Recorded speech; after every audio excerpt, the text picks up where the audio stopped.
আজ খুব ঠান্ডা পড়েছে, তাই বাড়িতে সবজি খিচুড়ি বানানো হচ্ছে। তাই সবজি খিচুড়ি কীভাবে বানাচ্ছি সেটাই আজকে তোমাদের সাথে শেয়ার করব।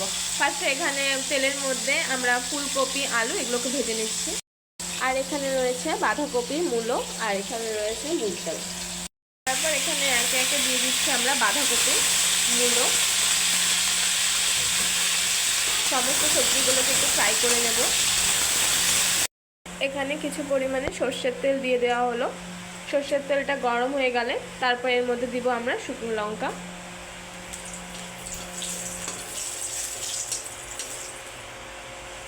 তারপর জিরা সম্বাস দিলাম, তেজপাতা, এবার এটা একটা আদা,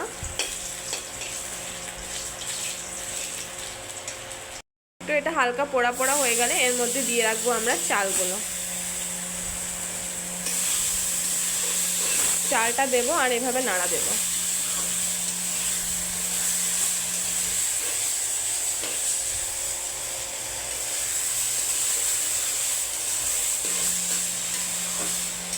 এবার আমরা নাড়িয়ে নিলাম।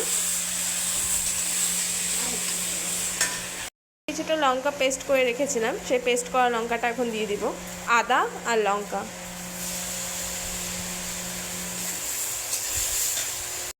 এর মধ্যে দুটো শুকনো লঙ্কা, গুঁড়ো মশলা দেব, হলুদের গুঁড়ো দেবো, এখানে জিরের গুঁড়ো,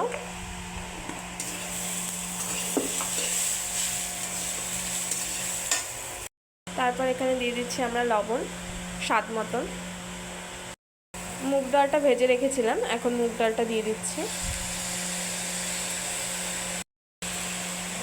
এখানে কাজু বাদাম দিয়ে দিলাম। আমরা ভেজে রাখা সবজিগুলোকে দিয়ে দিচ্ছি। আমরা এখানে দিয়ে দিচ্ছি শুকনো লঙ্কার গুঁড়ো 1 স্পুন।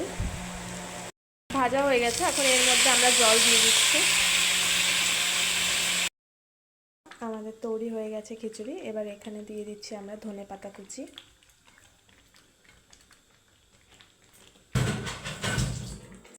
এখানে নিয়ে নিচ্ছি ঘি। এবার লাস্টে এর উপরে আমি ঘিটাকে ছড়িয়ে দেব।